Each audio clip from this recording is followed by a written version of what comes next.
Hey, I'm Alex. And I'm Trey. Welcome to the BlackSheep Podcast, where we talk about all things paranormal, strange, and out there. Today we have Leon, a self-described werewolf investigator. I'm really interested to hear about it because, I like cryptids in general, and werewolves are pretty interesting. I never pictured a werewolf as being a true cryptid. I think of things like Bigfoot. I guess I figured a werewolf was more of like a myth or like a monster than I don't know. I feel like it technically counts as a cryptid because it's like an animal. I don't know. Maybe. Well, I guess we'll find out. Well, yeah, Leon is going to argue that it is a cryptid, that it is an animal. So I think this should be interesting. And here we go. Leon, welcome to the podcast. Welcome to the Black Sheep Podcast. Really happy that you came and you joined us today. So we'll sort of give you some time to just sort of introduce yourself, what you're into and what you're going to talk about today. Okay, thank you. Thanks for having me. Well, my name's Leon Howarth. I'm 44 years old. I live with my partner, Chantel. We're not married, but we've been together for about 25 years. And we have a son called Maximus, who's 16. And I live in a sleepy old town in England, which is quite old, called Kirkham.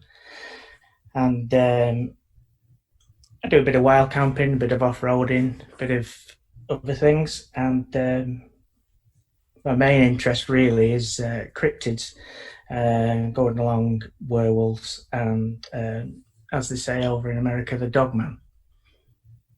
So we were talking about this before we started talking to you, but would you say you're like a werewolf hunter, or is there a different like? Well,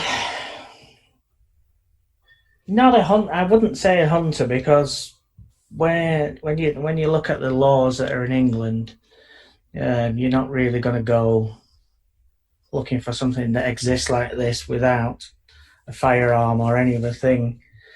I'd say more of I'm a hunter of the evidence. It's like an investigator, like a yes. werewolf investigator. Okay. Yeah, I would try and find evidence of it. My main goal really is to get video evidence of it, decent footage, decent high-end footage. That'd be really nice, because I am fascinated with the idea of werewolf sort of as a cryptid. It's something I wasn't very familiar with.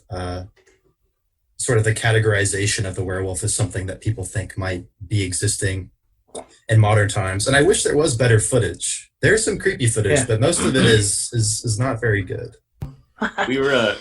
We also wanted to sort of like to give us a picture of like what you're talking about, and to sort of give people a picture at home. We wanted to see like what you consider a werewolf to look like, and like compared to like other media. All right, so first there's Twilight werewolves, which is just like people that turn into big wolves. Mm-hmm. Yeah. Is that accurate, or is that? No, I would say more of the werewolf. I would say from Harry Potter. Harry Potter. Harry Okay. Potter werewolf. Yeah, that was so like the sort of like lanky. I would say this type of thing, yeah. Okay. Or from there's an old film called Silver Bullet, I think it's called, with Corey Haim. I think it's Corey Haim. I can't remember. There's two Coreys, isn't there? One's unfortunately dead, but I can't remember which is which. But yeah, it's similar to that. Okay. So you think it's like a sort of like lanky? Well, yeah, I would say most descriptions of it fall upon animals that we already have. And a lot of things that keep popping up are it's about the size of a bull. Okay. It's on 4 legs sometimes. It's on 2 legs sometimes. Quite muscular and thick, like I would say, like kind of a bodybuilder type kind of build.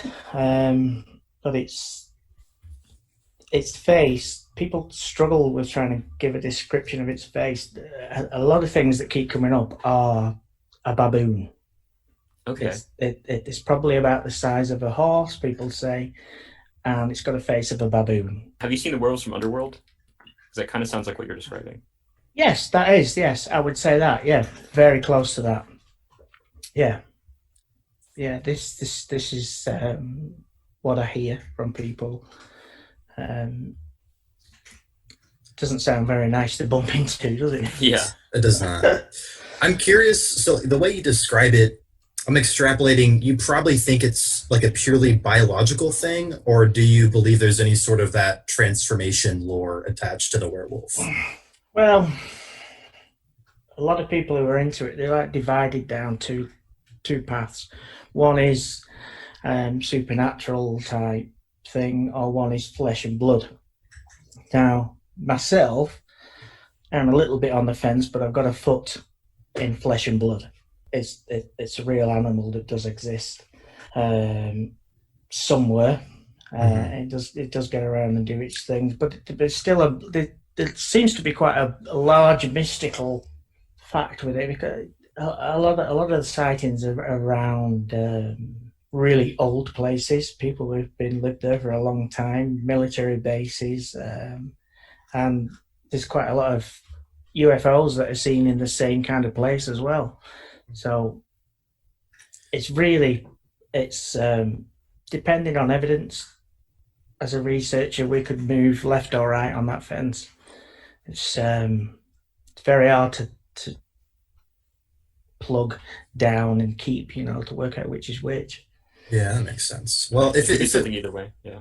If it was a sort of flesh and blood animal, and if it's something you can sort of track down in the forest like any other animal, I'm curious, like, where do you think werewolves belong in sort of like an evolutionary niche? Like, do you know sort of what things like what they eat or their habits in nature, if that makes sense? Well, there's a lot of prints that are left here, there, and everywhere, and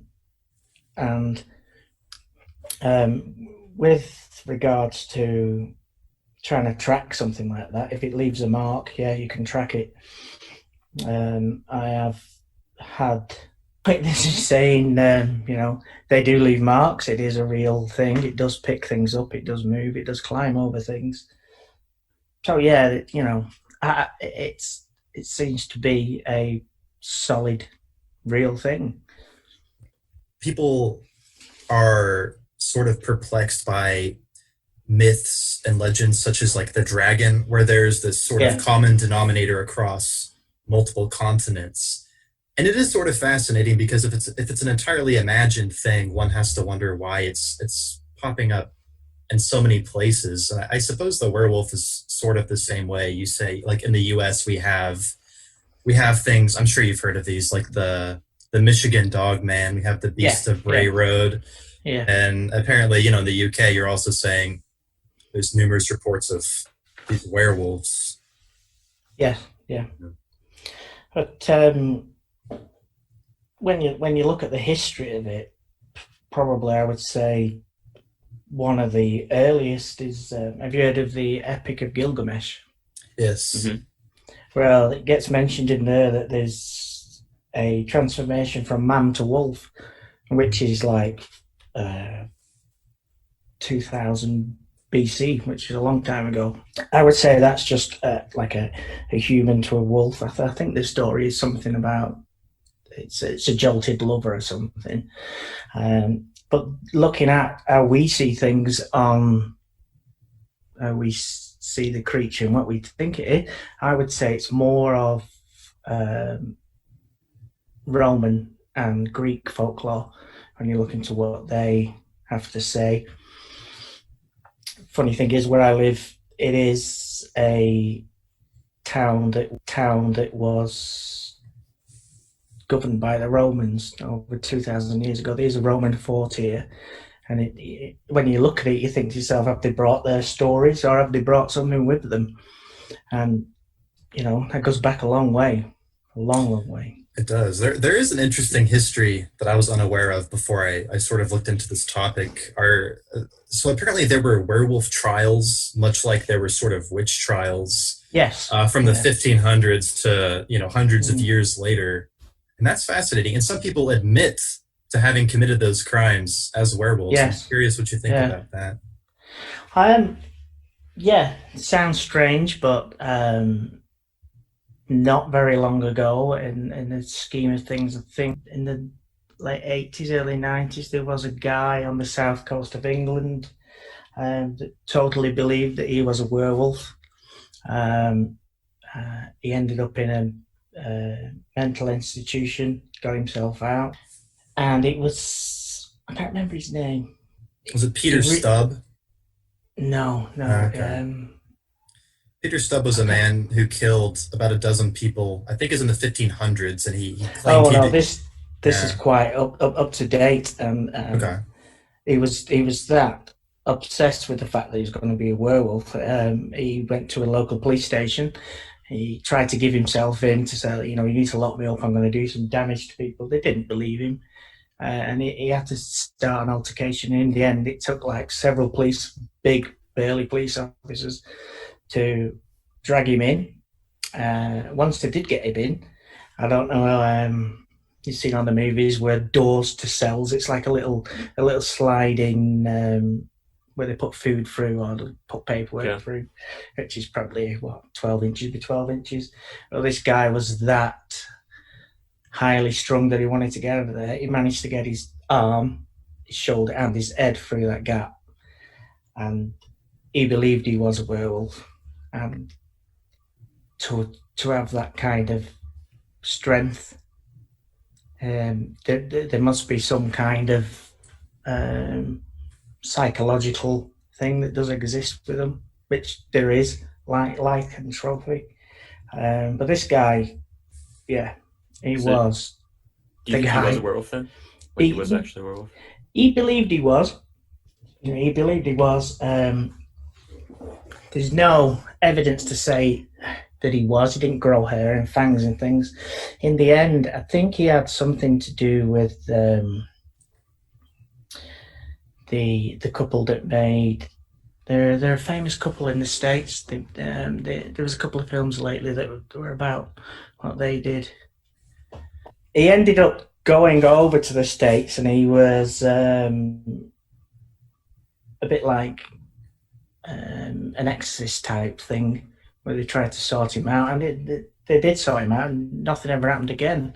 So interesting. If is it a religious thing? Does he believe in it, but yeah, the listeners will have to check it out, and it's something like the South End Werewolf or something. If you bought on, I could send you some links to it if you'd like. It is very interesting. It's not heard of a lot around the world, but once this couple does pop up, you'll know what I mean.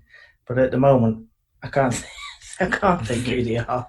Sounds like a movie I would watch, or especially the man who turned himself in. That's a movie I would watch for sure. Yeah, there has been a couple of. I think the last one they made with that was about that couple. It was Enfield Poltergeist, which was in England, and they're the same couple. Warrens, that's them. Ed and Lorraine Warren. Okay. You heard of them? I haven't. I can't think of them. No, they are really into. Well, I think they passed away now, but they were really into. But yeah, he turned to them and got them to help him and sort him out. Interesting. So, do you think that people transform into werewolves? Do you think? I would. Well, this guy really thought he was, but no one ever saw him change into it. His face. There was a part in there was something in a hospital where he threw a couple of people around a waiting area, and they said his face just looked wild and strange. But humans can look wild and strange sometimes. But no, I honestly think it is an animal that stays one way. Okay, it's not a guy that changes into something. I think it's got to a part where it's just there and it exists. It's just a big, hairy, scary thing. I think it's interesting. You mentioned the sort of psychological aspect of it. I wonder if there's any possibility, I know a lot of people are reporting that there's these physical animals, but if these sort of psychological phenomenon where people just fundamentally believe that they're sort of wolves or that there's some sort of wolf inside of them, I wonder if that could have like planted the seeds of some sort of myth of the werewolf. I'm sure you don't agree with that though, because there's No. The brain's a strange thing, isn't it? You know, you think of things hard enough, you can even think yourself ill. The thing is, you see, there's so many people that give a description of what they've seen.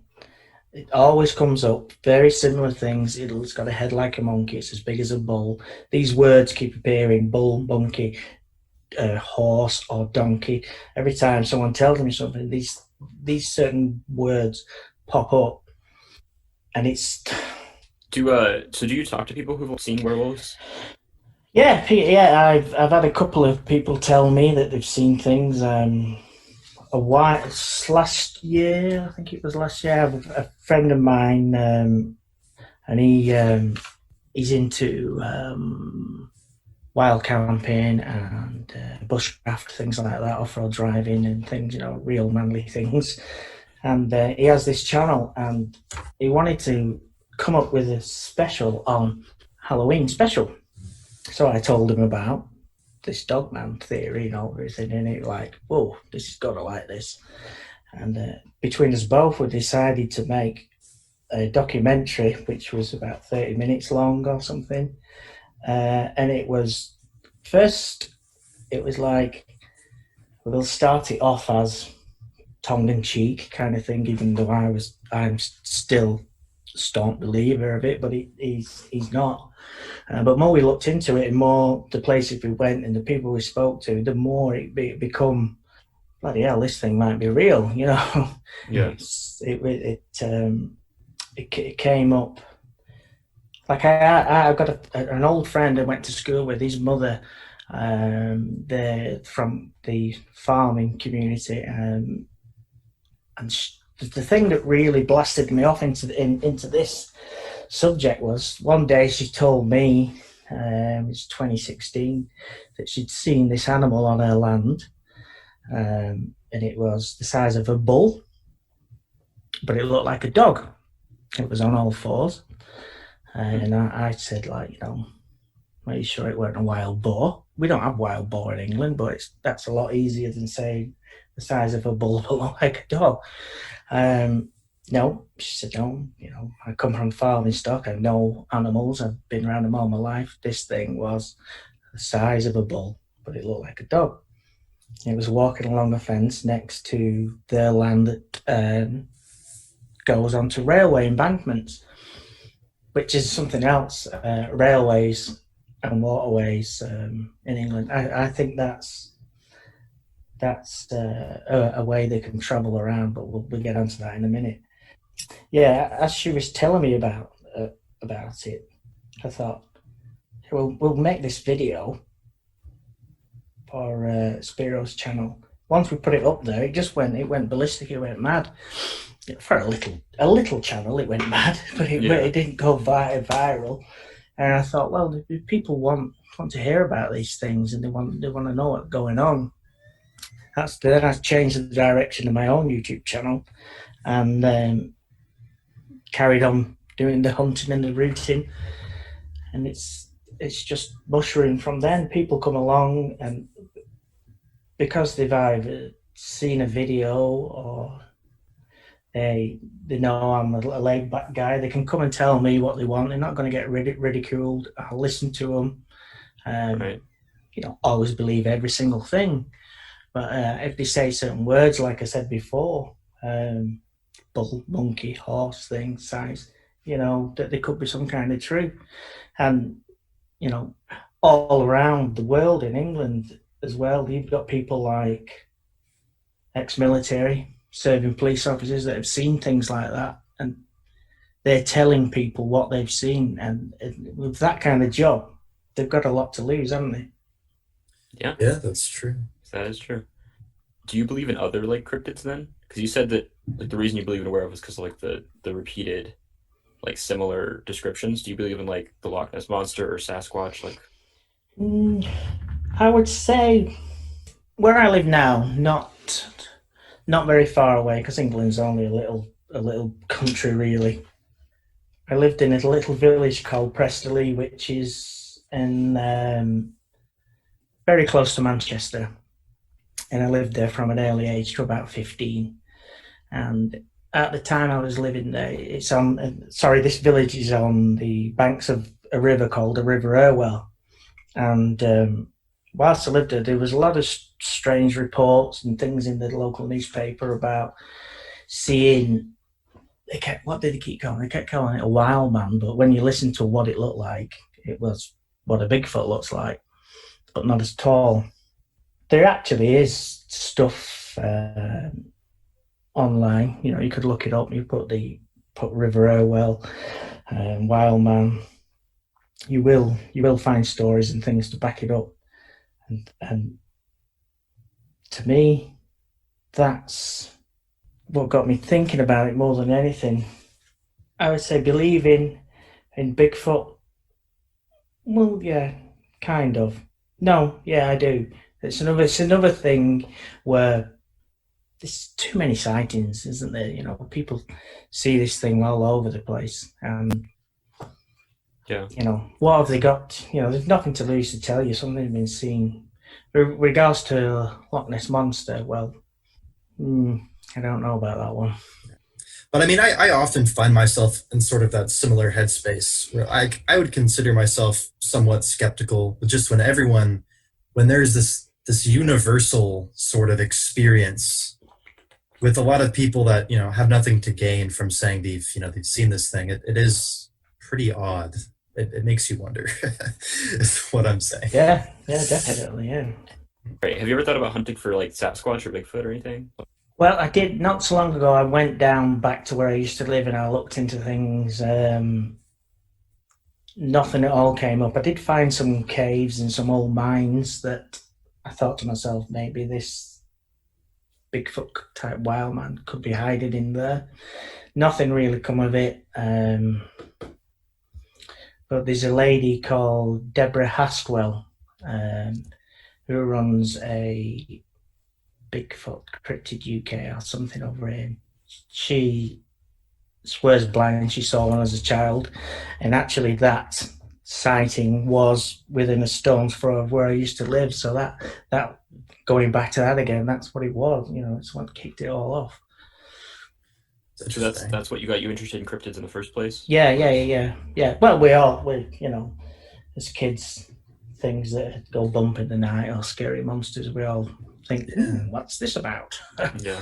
Well, when was the sort of fundamental shift between your general interest in cryptids towards your sort of fixation on dogmen and werewolves? When did that happen? I would say going back to my friend's mother telling me about this beast that she saw on her land. I've always thought to myself, there's some strange things out there. I do a lot of wild camping. I do a lot of walking around. I've slept out in some weird places. You get the odd vibes and the weird noises, and you think to yourself, what's going on here? Yeah. But yeah, going back to that, I would say the thing that really pushed me is talking to Mrs. Scrivens about this animal that she saw, and it's very close to where I live. So the more I looked into it, the more it mushroomed. Mm-hmm. Interesting. I almost feel like there could be a sort of bridge between Sasquatch and werewolves, insofar as one of the leading theories behind sort of the existence of Sasquatch is something like a Gigantopithecus or something that should be extinct but has survived. I wonder if a werewolf could be an offshoot of something extinct, like a dire wolf or some sort of canine that has persisted until this day. There's a lot of talk on the Bigfoot scene in there about it being Gigantopithecus, but I don't know on the werewolf side of it what really matches it in size and stature and what it gets up to. There's a lot of people out there that still believe the dire wolf exists and the saber-toothed tiger in little pockets of the world. People, they say it's still there and still seen. Is it some strange, saber-toothed wolf, or the dire wolf could still be knocking around? We don't know, but yes.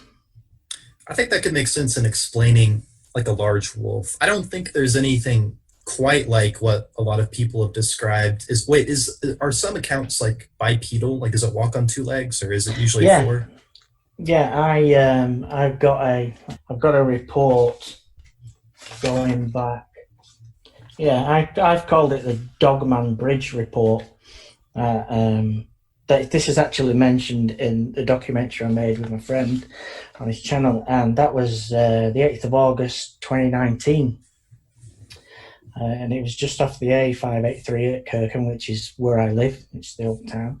And it was actually a train spotter. Do you have train spotters in the States? I've heard the term. I don't know what it means. Yeah. Well, but basically, every locomotive has a number stamped on it, or like a number plate on your car.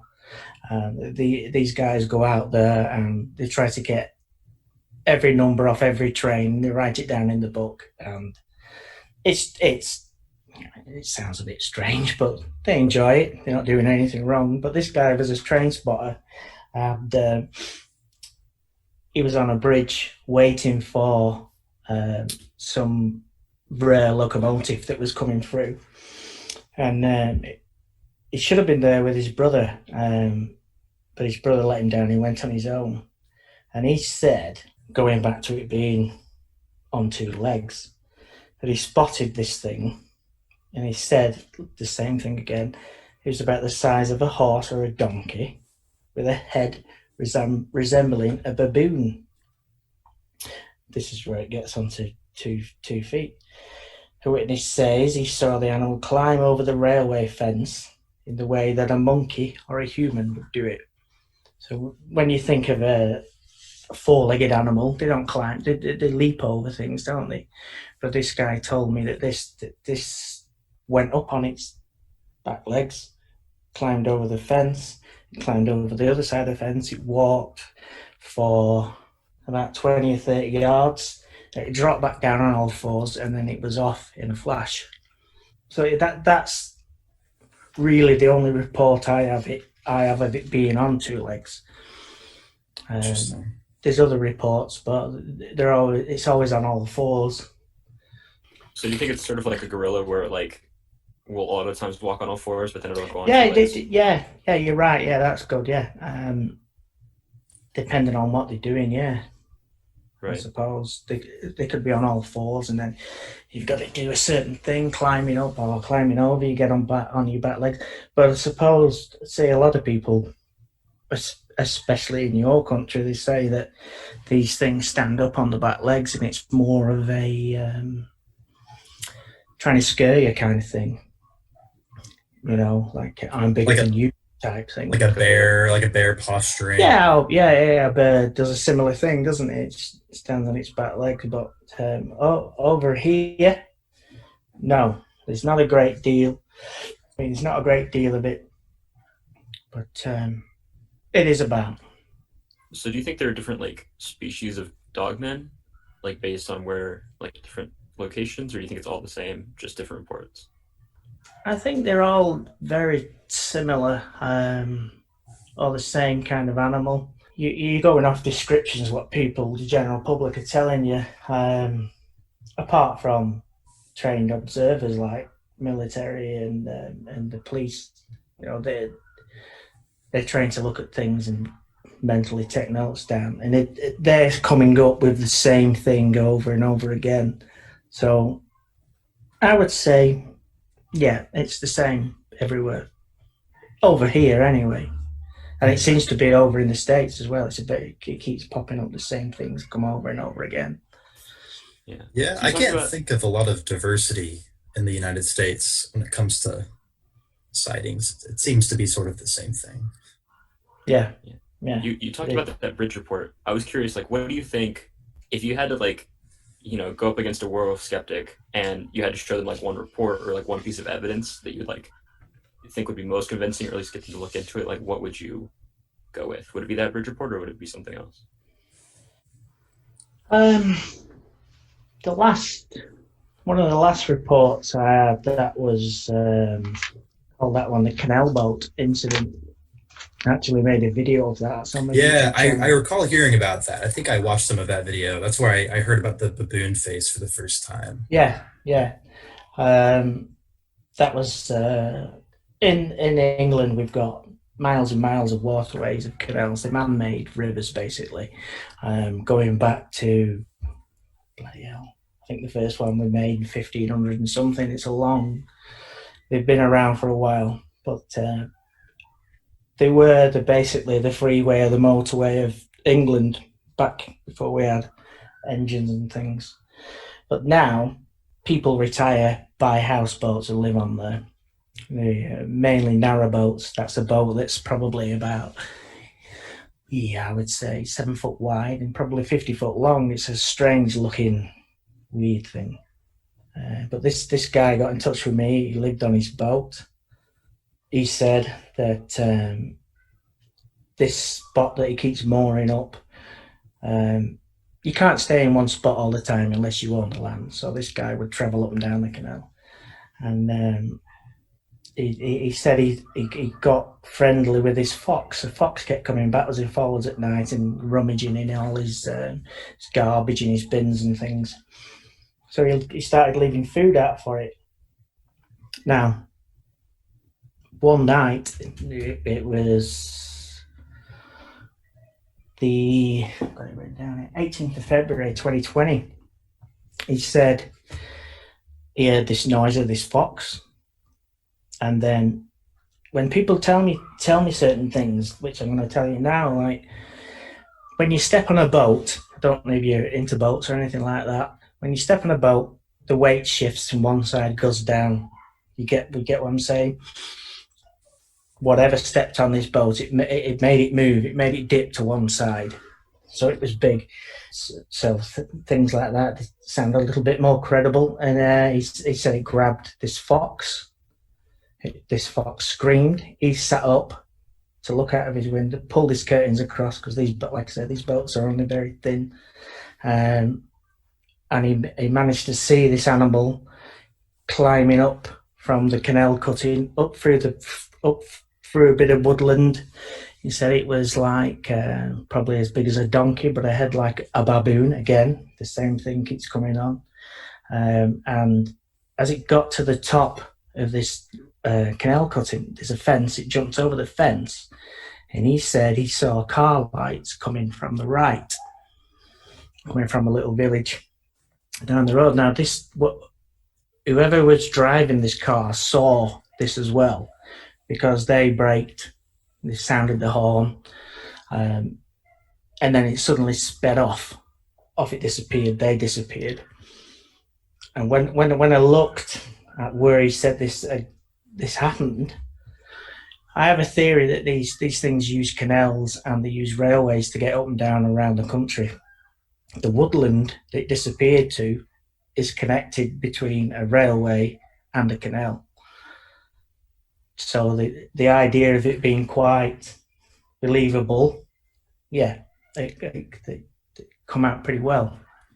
Yeah, I guess that makes sense. Railways are kind of like a free, clear path. People also theorize that Sasquatches use power lines in America to travel.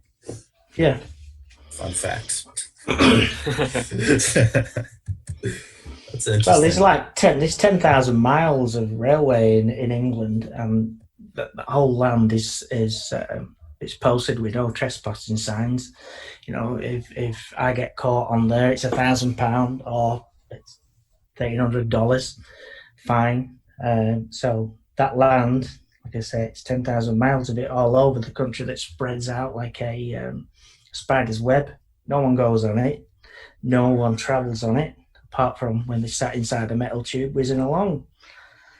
So this thing can move anywhere it wants. Yeah, the incident on the bridge that I was just talking about. He said to me that this animal, it seemed to know that a train was coming. He said it was there 1 minute sniffing around, and then it disappeared into the bushes, and this train come whizzing along, and then it come back out of the bushes and carried on doing what it was doing. It was like it sensed it, but I suppose if you're an animal, you can feel the ground rumble and things like that. So people are saying that if this thing's on a railway, there's millions of people a day use trains. Why has nobody seen it? This thing seems to know when the train's coming along and it gets out of the way. And, do you think they're like aggressive or violent? Because like you said, that train spotter guy, like it didn't attack him, I guess, and then no, it never even saw him. It didn't know he was there. With aggressive, really, there is another. I've named it Dead Dog Woods because I found a dead dog in there when I went looking at it. That's another YouTube video. very direct name. Yeah. On it being aggressive, there was a tramp or a vagrant, I don't know what you call them in America, the gentleman of the road. He lived in this woods, in this little wooden shack. Now, I've been in this woods before. I do a lot of flying drones, and we fly drones inside woods. It's very... it's hard to fly. If you can imagine branches and things in the woods, you've got to fly through, and it's hard to do, but it's good. So I've been in this woods before, and years ago, never knew that this building was there. And then I got told about there's some strange animals that have been seen in there, like same thing again, as big as a donkey, but looks like a wolf. And this tramp was living there. He hadn't been seen for weeks and weeks. So I went in there to have a look at it. So with regards to it being aggressive, he's never turned up. He's never been seen since. Whether he's just gone down the road or he's been eaten, I don't know. And on the other aggressive thing is that it did grab this fox and it did run off with it towards humans. There's not a great deal of them being attacked and living, but obviously people do go missing and they're never found again. So you know. Do you think they're just like territorial and like people invade their territory without knowing, or do you think they like? Well, when you look at the wildlife that's in England, there's sheep and cows everywhere, and that's an easy meal, isn't it? If the humans are going to come along, a wild animal would rather get out of the way, would rather leave than try and fight you, because there's easier food, there's easier prey. I feel like one of the biggest issues that sort of faces the idea of like cryptids or sort of unknown animals is sort of the rise of surveillance and like readily available surveillance technology. So you do things like fly drones and we have things just, the urbanization and people encroaching more and more on these territories. It makes me wonder how we're not seeing these things more, because we're recording more and more. There's less and less places for animals to hide. Yeah. So if we're looking at that kind of thing, has this animal been spotted by every, as we say over here, Tom, Dick and Harry? If you look in the UK, there's an estimated population of 2 million deers. Now, I've walked hundreds of miles. I do a lot of fishing for brown trout, up and down the hills, through dales, through forests, all sorts. And in that time, I've only ever found one carcass of a deer. So that's 2 million things that we know do exist, but I've only ever seen one thing. The numbers of these things are obviously minuscule to 2 million. And before the job I do now, I used to be a truck driver, and I travelled up and down the whole length of the UK, and for about 5-6 years, and hand on heart, I can tell you that I only saw 2 living deer in a field or at the side of the road. So it's trying to get evidence and picture of things. It's hard enough just trying to get a picture of a deer, a wild deer, not in some park or somewhere. That's fair. That's a good answer because, yeah, I was going to ask you if these werewolves are present, why we haven't found something like remains. But I mean, yeah, Yeah, that's true. I suppose that makes sense that even if there's a dense population, they just sort of decay, without yeah. people seeing them. Well, in the States we are in 2017, an estimated 33.5 million deer in your country. How many have you seen walking around? I've seen They're maybe not roadkill. right. I've seen one, and it was almost roadkill because it ran right in front of my car. I used to work out at a wilderness park. No werewolves, but No, I did see one deer. but that's a number of over 30 million Yeah. deer that are running around your country, and they're never seen really, unless you go out to try and hunt one. Yeah, that's a different thing. But you've got things like grizzly bears and mountain lions. How often are their remains found? And when they are found, there's quite a bit of a song and dance about it. And the museums and guys want to come in and grab the bones before anyone else do. And there's quite a lot of bears and mountain lions over in the States. Yeah, another sort of theory that I've heard, or maybe not so much a theory, but like an explanation, is like large animals can exist even in sort of small areas, but still go undetected. I think the example they used was like elephants live in sort of like jungles in Africa, and they're huge, and they can be loud, but the thing is like they are discreet enough around people that you can walk miles and miles in a jungle and not realize there's a pretty dense population of huge animals around you. So maybe that applies to something like werewolves or something like Sasquatch. Yeah, well, mountain gorilla, they weren't found till Victorian times, were they?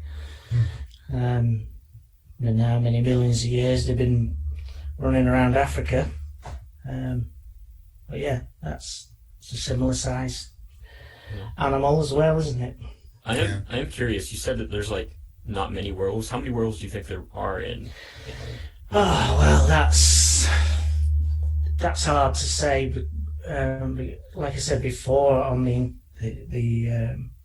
flesh and blood or the paranormal side of it, I think it's virtually impossible to try and put a number on it, because there's so many investigators of one way or the other.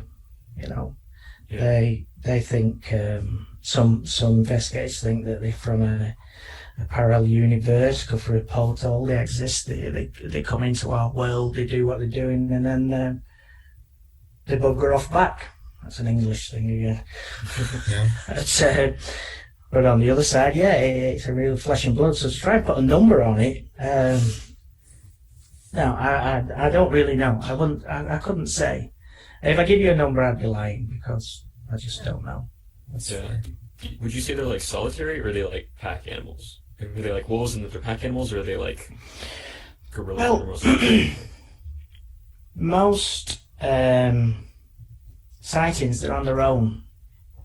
In fact, everything I've ever heard, yes, they're on their own. So yeah, they're a solitary thing, I would say. Okay. Interesting. We also wanted to know: have you ever like seen a werewolf or like a carcass? No, I imagine they're probably in the search. If you saw one. Yeah, well, yeah, but I have never seen one. I did have a bit of a scary session not long ago whilst I was investigating the canal boat one. I turned up there, and it was only a month before I'd been told that this thing had been seen. So I went into the woods. When I go doing my investigations, I have a chest rig with a Aussie no action camera, and that runs all the time. As soon as I step out of my car, I press record, and I have another camera that's on a selfie stick, doing my bits to the camera. Got quite a lot of cameras on me, because that's, like I said, I want to catch evidence of it.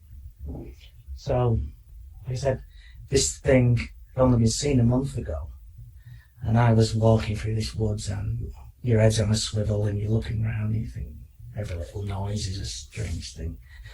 And then, all of a sudden, like it's reported all over the world, the woods just went silent, almost no sound whatsoever. And I thought, this is a bit strange. I've heard about this before. There's a guy called David Pedalis. I don't know if you've heard of him. The Missing 411. He says that, a lot of times big predators around, the woods goes quiet. So it went quiet, and then I heard this like a metallic sound. It was a bit like, I would say, a muffled car door closing. This is in the middle of the woods. What the hell it's doing in the middle of the woods, I don't know. And then, do you know that these cryptids, they often copy other animal sounds, like Bigfoots and things. They will copy dogs are barking, cows are mooing, and things like that. So I'm still walking through this woods, and I saw this brown thing in front of me, and my brain instantly said, that's a deer. But the thing is, in England, most of the deer, if not all of them, are little muntjac deers, and they're like about as big as a spaniel dog. And this thing was quite big. So I'm thinking, what is it? Now this is where I said, is it one I've seen? I don't know. And then all of a sudden, there was this noise. It barked. And I know that deers bark. They do make a similar sound, but this wasn't. This was like a mixture of a bark and a scream. I thought to myself, no, that's a bit scary. This, I'm going to get out of here. So I would say that's probably the closest I've been to thinking I've seen one. Whether it was a deer, wherever it was the animal I was looking for, I couldn't possibly say, but it was strange, and it made me pucker up, put it that way. Yeah, I imagine. I've never heard of cryptids mimicking other animals, except in the United States, in the Southwest, we have something called a skinwalker, which is, I think, sort of has roots with like Navajo culture, and it's comparable to a werewolf because I think it's basically an entity that uses the skins of animals to transform into something. And there's often been people who say, I hear something out, in the desert, and it's mimicking like a loved one or some sort of animal, but it's something else. Yeah. Do you think that like werewolves are like intelligent? Yeah, I would say they've got to have some brain power up there. Like you think they're like gorilla level intelligence? Possibly, yeah. They must know that we can look after ourselves, because they don't seem to attack us straight away, and people see these things, and it's more of a posturing thing that it tries to scare you away. Where if it was just some mindless killing machine, it would just turn up and rip you to pieces, and you'd be a greasy stain on the floor, wouldn't you? Yeah.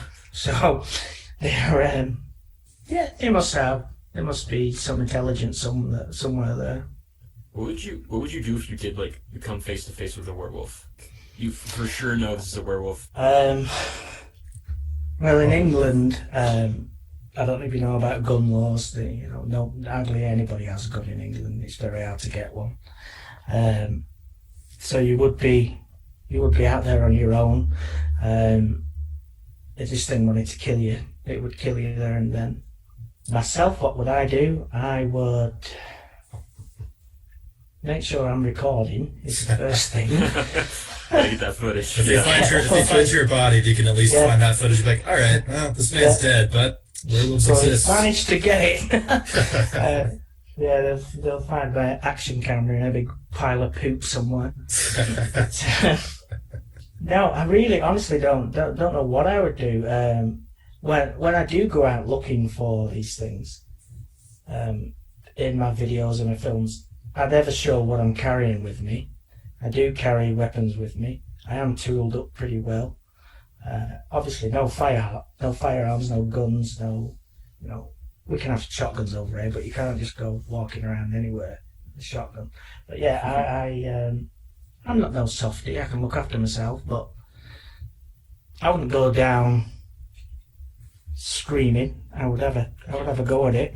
You can take a werewolf one-on-one. Well, one-on-one fight with a werewolf. what would you do? Well, Yeah. Have you been there before? Has anyone been there before? But I've got plenty of sharp implements with me anyway, put it that way.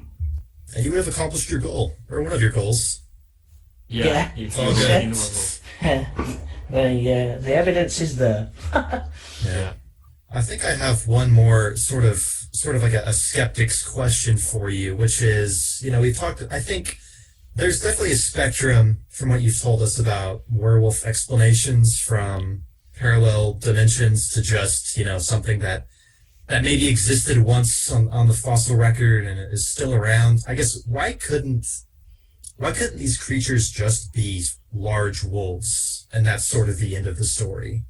Why does it have to necessarily be this species of dog man? Like the werewolf type thing, yeah. Yeah. I think that goes back to sightings, people seeing the things. If it was just a large wolf, they would say, bloody hell, that's a bloody big wolf that is running around. They wouldn't say, it's as big as a horse, but it's got a head like a monkey. There's something out there, there's something going on. But it isn't just a big wolf. Definitely not a big wolf. Not listening to what people say, like I said before, there's these professionals that come forward and tell people things. And it's the same thing over and over again.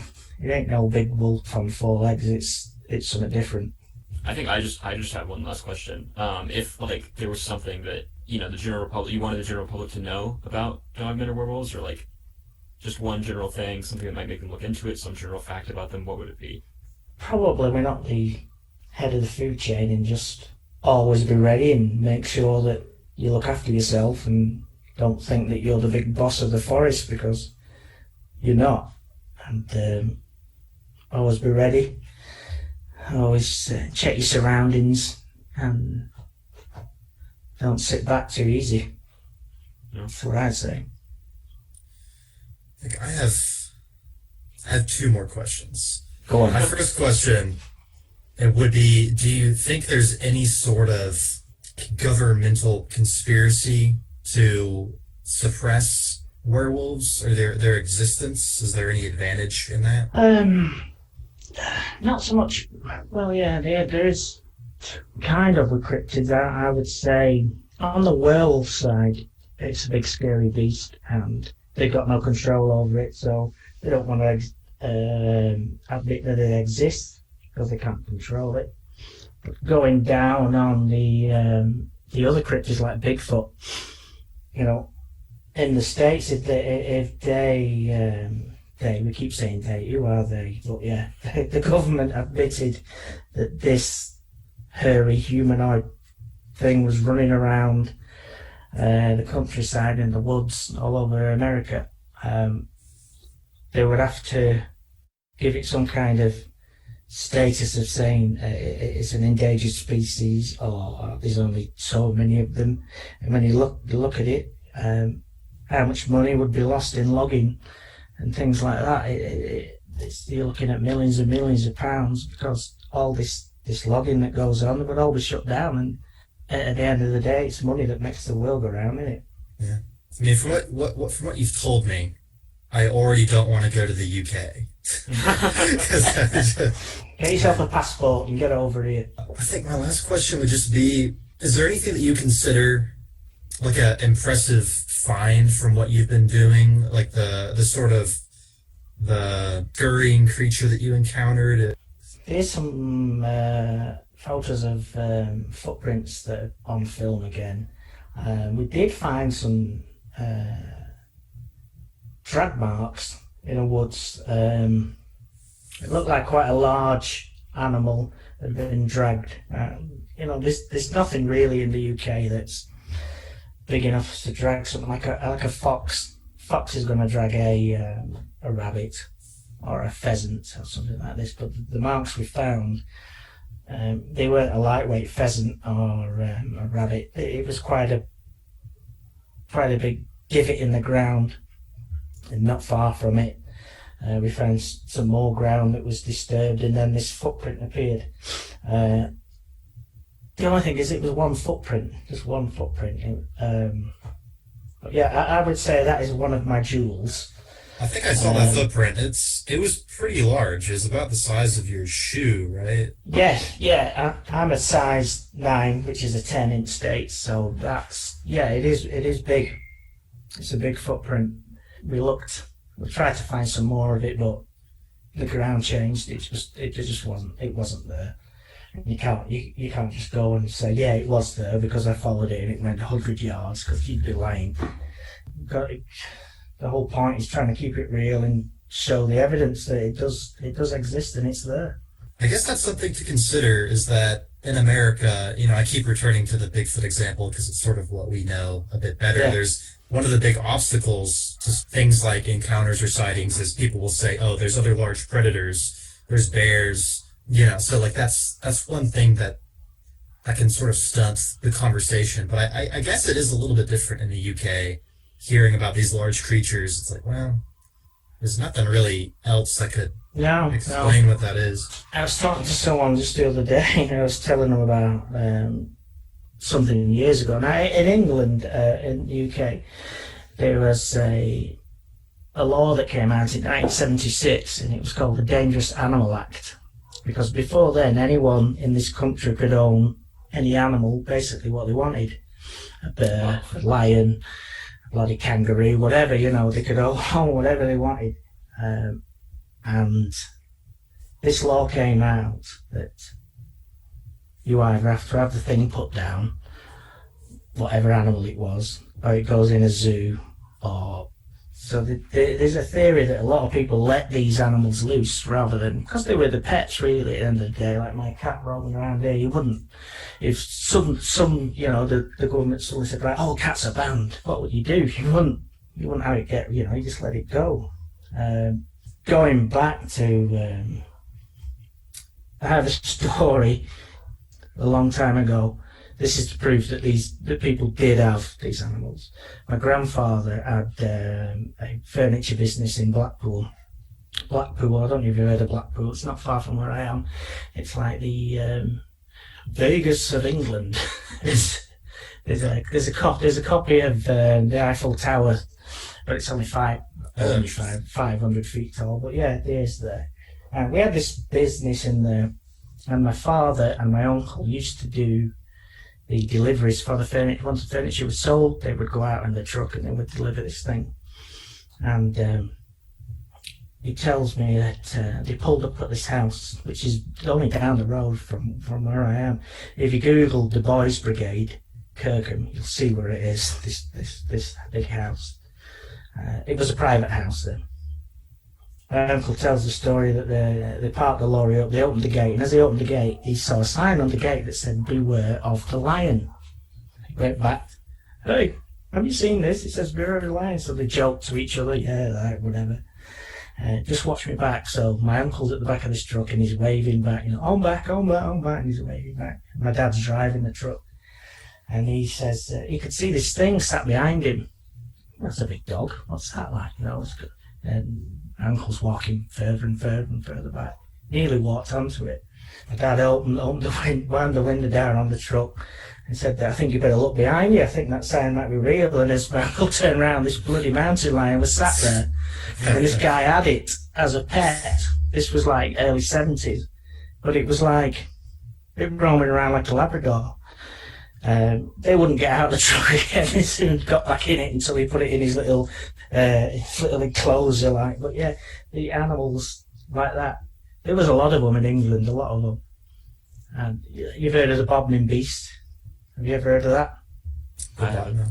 The Bodmin Beast, that's down at south of England, in Bodmin Moor. There is some kind of strange, huge black cat that roams around. That's the theory to that was one of a couple of cats that were released into the wild after that Dangerous Animal Act.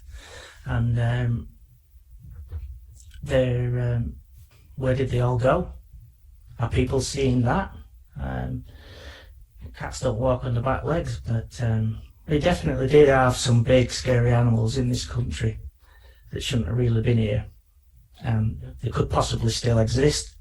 So yeah, answering your question on that, there is some big beasties over here. Yeah, that's interesting. Well, I think if we're all done with questions, Leon, are there anything you want to plug? YouTube, Twitter? You can just go for it. Well, my YouTube channel, Do It Noel's Way. I'll plug that. Yeah, only a little channel. But I'd like to mention someone's name that is really into this kind of subject. I don't know if you've ever heard of him. He's called Paul Sinclair. Look him up. There's some really interesting reports he's got of werewolves and strange animals, also UFOs, but his werewolf reports are mind-blowing. He has a YouTube channel that is called Truth Proof. But if you just Google Paul Sinclair, it'll come up with his work. He's also written several books. He's one of the guys where I thought, yeah, I want to emulate this guy. I want to do what he's doing. He's on the other side of the country where I am. He's on the east, I'm on the west. It's only 300 bloody miles, but it's still on the other side of the country. But yeah, Paul Sinclair, he's a guy. If your listeners Google him, there's endless amounts of information he's got going back probably thousands of years. All right. Thank you for joining us. We appreciate it. You sat down to talk with us about werewolves. Yeah, you've been a fantastic guest. You're very articulate in your theories. It was really fun to hear about them. Mm-hmm. Thank Very you. Interesting. Yeah. Anytime. Yeah, not a problem. Well, thank you for being on the show. Okay, thank you for having me. Mm-hmm. Thank you. Bye. Wow. That was interesting. That was really good. He was a really good guest. He was. Like, he totally made sense. Everything he was saying, and then he had, on top of that, he just kind of had, funny stories, too, like the whole, mountain lion thing. It was very evidence-oriented, which I liked. It was, yeah. And it was fun because it was kind of we kind of went, all over the map. He was like, yeah, they might be from, parallel dimensions. Or, he's like, oh, maybe they're just, runaway pets. Yeah, I don't know that I'm convinced that werewolves exist, but he did provide interesting insight to it. I enjoyed having him. It was a good time. Yeah, he was a great guest. Yeah. So thank you, Leon. If you're listening to this, check out his YouTube channel if you haven't. There's some interesting stuff. And maybe one day he'll find a werewolf. He might end up dead, but he would have accomplished his goal. He'll have found that werewolf. I think it's what he would have wanted. So thank you all for joining us, and we'll see you next time on the Black Sheep Podcast.